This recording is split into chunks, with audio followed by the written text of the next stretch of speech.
With the new regulation change in Formula One coming this season, people's minds tend to go back to previous regulation changes, and the one that comes to mind is 2009, where we saw the Phoenix rise from the ashes, where Brawn GP won an incredible 2009 season after basically not existing until the last few tests of 2009, and people are questioning if we're going to see something similar.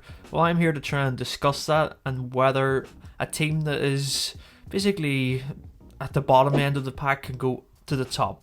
And the first initial answer is no, because the teams that we have at the top, Mercedes, Red Bull, Ferrari, McLaren, I don't think they'll make the same mistakes as they did back then. Well, Mercedes being effectively Brawn but not existing, but we'll just talk about McLaren and Ferrari.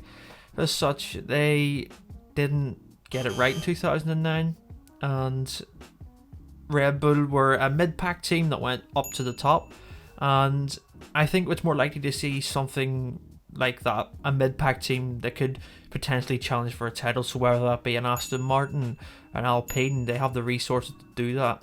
But whether a team can go right from the bottom, example for Brawn, that was the old Honda team who sadly went bankrupt and pulled out of F1, and it was due to the recession 2009. Honda decided, no, we've got no money to run F1 anymore. The team ceased to exist. Ross Brawn bought it for £1.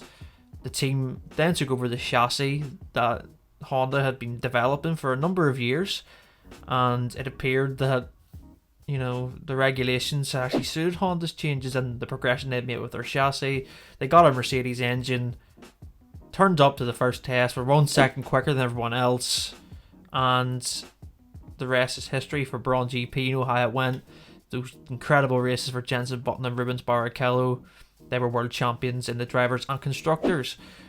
But that's all a fairy tale story. And the way F1's set up now, I do believe it's better for teams to improve, but I don't think we'll ever see a meteoric rise like Brawn. Effectively, it's Mercedes now, as we know, but it's going to be difficult for a team like Haas, a team like Sauber, a team that has struggled. They can't make marginal gains. Alfa Romeo getting Valtteri Bottas, I think that's a big asset, and I think that from what he's said, he's seen the cars and he's seen the development that they've made for this season. They could challenge into the top 10, which would be an improvement for them because they've been sitting around that 15th sort of mark on a race weekend. And for Haas, the only way they can only improve, it can't get any worse for them. And I do think that they will have a development just that'll get them closer to the points. I can't see them really going meteorically, fighting for race wins. That would be unbelievable, but I do think that there is potential, like I say, for an Aston Martin, an Alpine to really get in the mix with the McLarens, the Ferraris, Red Bull and Mercedes. I do believe, and this is my opinion, I do think Ferrari have the strongest car going into this year. I know that the wheel has not even turned yet. This is all speculation, but I just think the Ferrari, from what we've heard with their power unit and their chassis, they've been able to develop the chassis so much, and apparently the power unit is good. I do think that they have arguably the best driver lineup on the grid, with Leclerc and Sainz. I do think that they have a slight feeling that this might be their year. And yeah, to get back to the point, I think that Mercedes and Red Bull will always be strong.